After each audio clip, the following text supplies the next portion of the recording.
noticed since I've been watching ASMR videos that most of them fall into 3 different categories. The first is working with objects, like paper and pencils and things like that. The other one is role-playing. And then the third one is looking through something or looking at a collection and someone talking about a collection of things. And I've done the first 2 types of videos. I've worked with water and paper and puzzles and books, and I've also done some role-playing, but I've never actually gone through a collection of something. So I figured today I could go through something that I have a lot of, and that is books. So this will be my first handheld video, so I don't know how that'll turn out. Hopefully I won't make you seasick.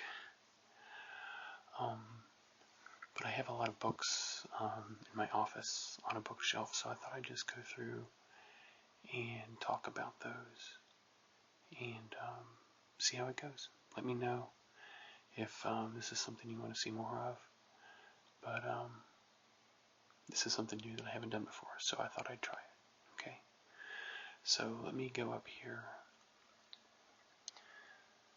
This is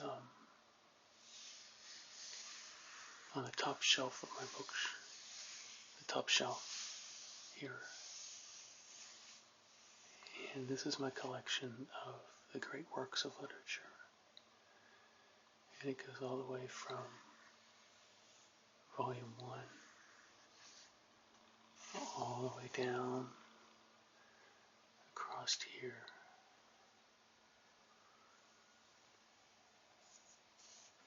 to volume 54, which is Freud. And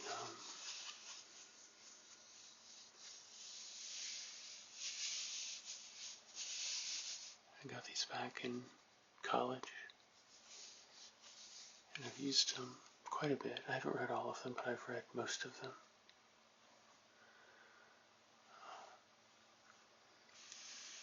And I've really enjoyed having them all in one place, and the look of them. I think these have really classic library look, which I enjoy, instead of having them all as separate books printed by different publishers. So these make up the first row of my bookshelf. And then down here, these are books that are related to these books up here. And these are called Gateway to the Great Books. And it basically takes all of the stories that are in these books and gives you additional things to read about different themes, such as imaginative literature or critical essays or man and society. So it's kind of like an index, but also an expansion of what's up here. And these are called The Great Ideas Today. And these are from like the 70s, 70, 72, 73, 74.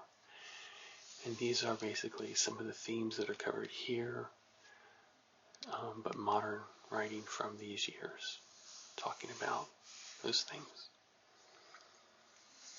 And this here is the Great Ideas Program. And it's kind of like these, but additional information. These take you through different themes. And I actually use these. I use these more than I do these. Let me pull one out here. Okay, so this one is on religion and theology. And it will give you reading assignments to read in these books. And then it'll give you discussion questions. So it's almost like a course you would take in class.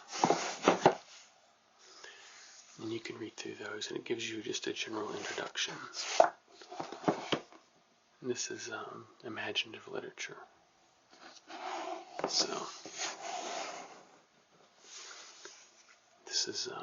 this is what I use when I read to the boys, my sons. And I will go through these books, and then I'll pull out different sections that it suggests from those. So that is my great works of literature, which I really enjoy, and view it as a supplemental education. And then we come over here.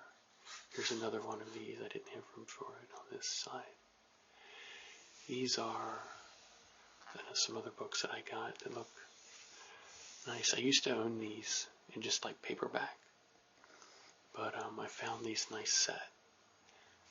Edgar Allan Poe, Sir Arthur Conan Doyle, the Bronte sisters, and H.G. Wells.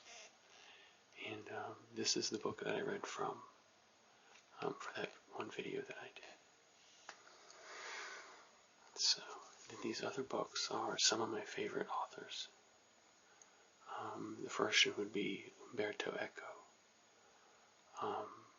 Absolutely amazing author.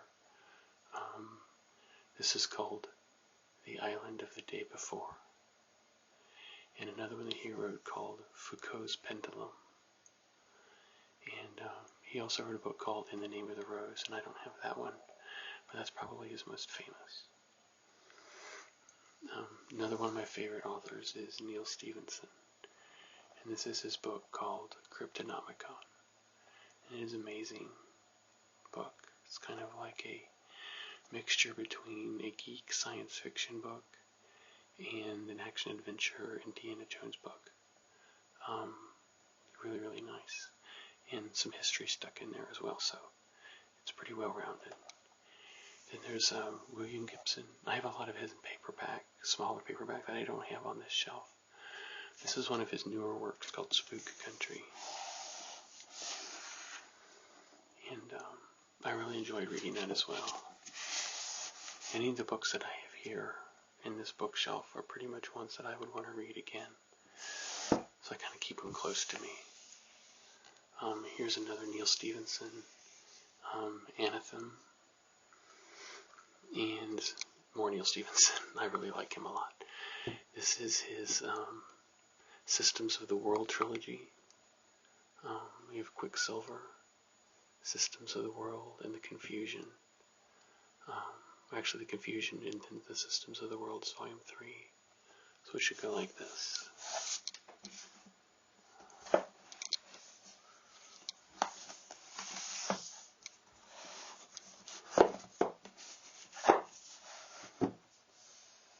There we go. Hope that wasn't too loud. So, and this is like a historical fiction set in the Renaissance, and kind of traces the rise of modern thought, and also the modern banking system, and kind of the fall of feudalism, and the rise of the Enlightenment stuff. So it's really, really nice. And here's some more. The Diamond Age and Interface. Interface is I just kind of keep it up here because it's got Neal Stephenson, but so it kind of gets grandfathered in. And these books here are Peter Hamilton. And these 3 books here are the trilogy. And they're actually compendiums, I think, of 3 books. So each of these, I think, is a trilogy. And this is an amazing, like, space opera, old-time science fiction, as far as huge planets and huge ships and massive plot lines and stuff. And it is really good. I thoroughly enjoy reading these books. I like having something like this, or like this, where you can start reading it, and you know you've got months of reading ahead of you. That it's just not there and over. So I like the ideas, and this isn't like fantastic blow your socks off writing, but it's very good storyline. And this is another one that he did here that I bought that is different than the story here. So let's see, going down to the next shelf here. What do I have? I'm going to switch hands with my camera here. Okay. These are some books I got from the MIT Press for when I was starting to learn website and internet. They're pretty old. Most of the ideas in here are probably, while they're fundamental, a lot of it is just people trying to figure out what the internet is. And that's what this Digital Mantras is.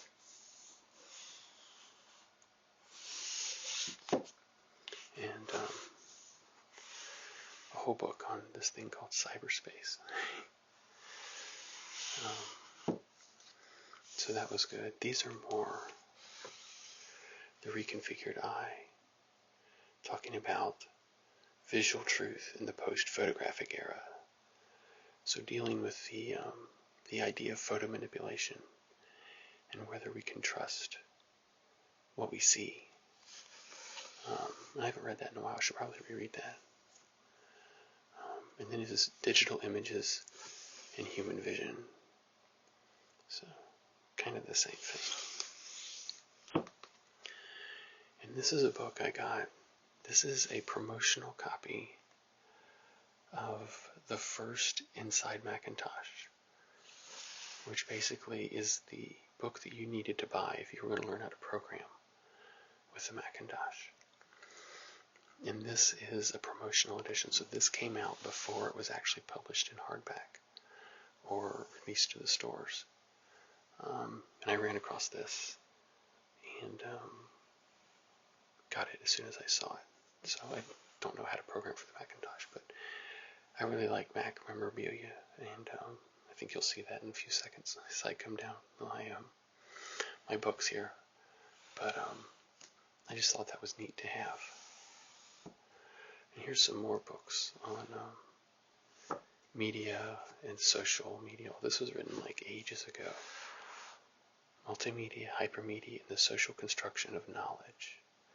I should probably read that as well, but most of these are probably really out of date by now. These are like the mid-90s they were written. Here's a story about Apple. And this is just a metal film canister from that was my dad's, and from when he was doing photography. Let's see. This is a very good book called Success with the Gentle Art of Verbal Self-Defense. Being kind of a geek myself and a nerd, learning how to communicate, not necessarily loudly, but forcefully, and to counteract some of the word games that some people play. It's very enlightening. It's a very, very good book. And I have some Christian books here, lectures on systematic theology, that I read sometimes, just to kind of introduce myself to that topic and kind of have on hand for reference more than anything. These are old books. True Believers Don't Ask Why and Real Christians Don't Dance. Kind of like humorous books. If you're a Christian, they're funny. If you're not, then they're not funny. This is a recent book I got called True Enough. Learning to Live in a Post-Fact Society. A really, really good book about the media and how one idea can take off and run through the media and become true, even though it doesn't necessarily come from a place of truth. Really, really good book. Makes you think. That's what I like about books. Ray Bradbury, of course, classic. A lot of his works here. Inside Out is a kind of a Christian psychology book, but I really enjoyed it a lot. Heaven-Backed Rebellion, again, a Christian book that I enjoyed. And this is another great book called You Just Don't Understand. Women and Men in Conversation. If you're in a relationship, whether you're a guy or a girl, this is a great book. It kind of explains in not overly scientific way, but also not in a super dumbed down, simple way, how men and women can be saying the same thing, but in just very different ways. This has helped me a great deal in my marriage. I highly recommend it. This is the C.S. Lewis novel, Till We Have Faces. An absolutely astounding book. Just very profound, and you don't hear about it a lot. You hear about C.S. Lewis, but a very, very powerful book. And here's T.S. Eliot. He's my favorite poet who is no longer living. And I will probably read some from his book, from this book, for another video. I really, really like his poetry as well. And then we have this book, and this book kind of goes along with these here. The Creators, the Discoverers, and the Seekers. And these are just kind of history books that talk about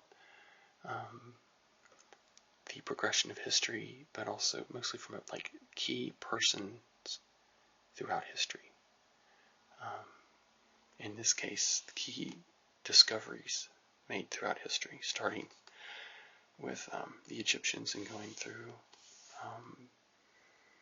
time and mechanics and the Renaissance and clocks, and it's really fascinating. And this is artists throughout history. And then this is religious figures throughout history. So each one of them are good. He has a really good writing style, and it brings history to life very well. And then we have The Hobbit. It's the, I think the 50th anniversary edition of The Hobbit. And the same with The Lord of the Rings. So those are my official copies of that, which I have read several times. And here's the complete works of Shakespeare. I may read some out of this as well for a video, but I'm not sure yet. These books are books that I've had since I was a child, and they're very, very old, and I don't open them up a lot because I don't want them to fall apart. But it was books like these and these books when I was growing up that kind of helped me fall in love with books and reading. So I kind of keep them around for sentimental reasons, even though I don't open them up a lot. But I also love the colors and the binding illustrations on them. It's very cool. So, and here's an old Merlin that I have back from the 80s. And a Pac-Man glass from the 80s. And an alien figurine I've had forever. So, let's see. Oh, this is an original Mac that I have. And I have it set up. I think it actually works. I haven't plugged it in for a long time, but I have this one here. And I also have one way up here. And it's holding my magazines. So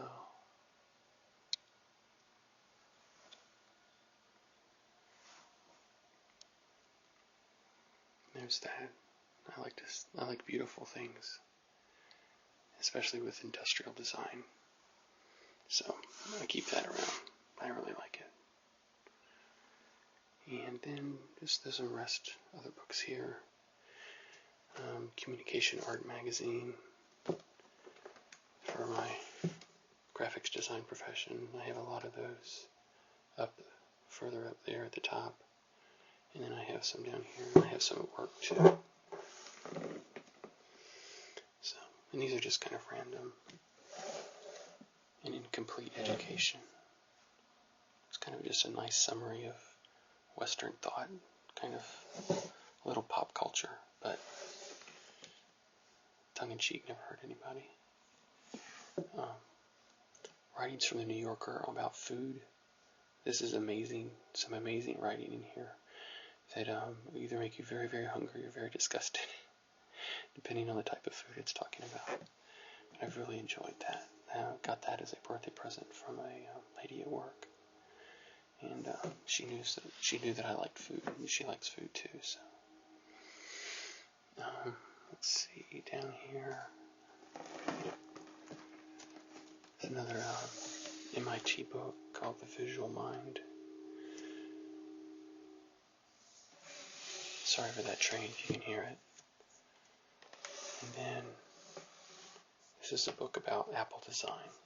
You can tell a theme here. I definitely like the design and history of Apple products from a industrial design standpoint. And this covers a lot of things that they design that you never see.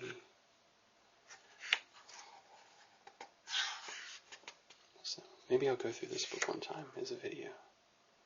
I don't want to do too many books though. But a lot of prototypes that they were just things they were playing around with that never made it to market. So that's a really neat book. I think that about does it. That's my main bookcase in here. There's like 7 other bookcases in the house, but we won't go through those. This video is already 22 minutes. Oh, I do have one piece of, this is aftershave that I use. So I know that a lot of people do videos on their perfume and stuff, so this is as close as I can get. It's my aftershave. So anyway, tell me what you think.